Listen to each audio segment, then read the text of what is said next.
Вітаю, друзі! Сьогодні 26 червня, ви, як завжди, на дачі у Богдана.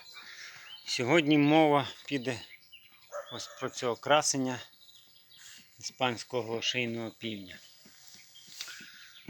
4 дні назад цей півник буквально вмирав, лежав в пташнику на підлозі, харчав, з дзьоба виділявся слиз. Ну і дружина казала, що добий його, йому не буде життя. Але я таки взявся його лікувати. Знайомі порадили один препарат, я його розвів.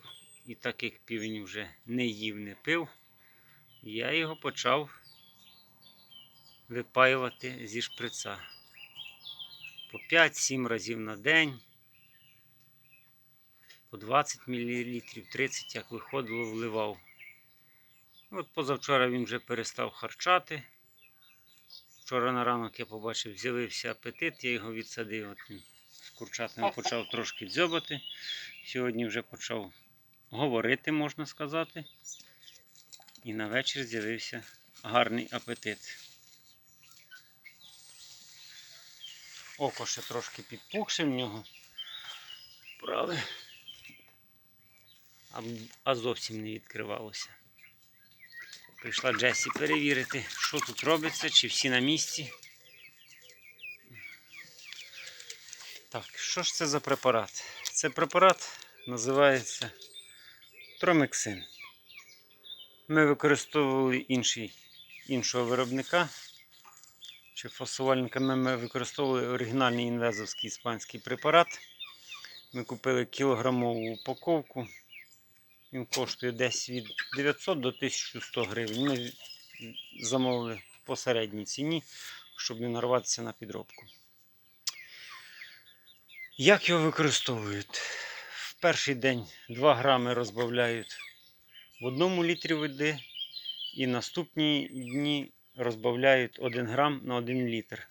Лікування відбувається 3 дні, у важких випадках, як у нашому, це 5 днів.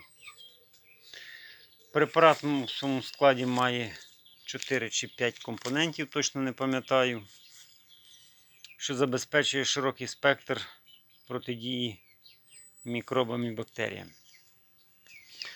Він лікує, як запевняє виробник, використовується при захворюваннях органів дихання та сечостатевої системи, травного каналу, бактеріальної етіології, таких як пастерельоз, пневмонія, бронхіт, ентерит, гастроентерит, дизентерія, септицемія.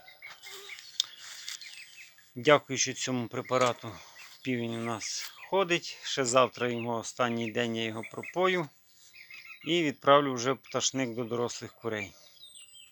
Чому ми брали кілограм? А тому що ми підрощуємо птицю і продаємо на ринку. У нас зараз є гусенята, яких ми пропаюємо перед тим, як вивозити на продаж для профілактики захворювань. Ось таке коротеньке відео. У нас погода чудова. Нарешті прохолода прийшла. Обіцяли ввечері дощ, його не було. Але надіємося, що вночі піде дощик. Ось така малина на шпалері виросла. Трошки загустувата, але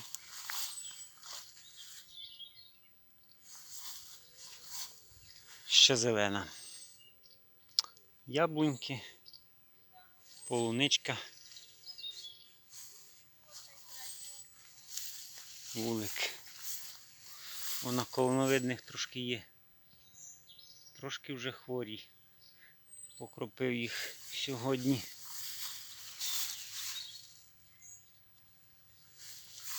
Що наші бджілки шумлять. Вертаються.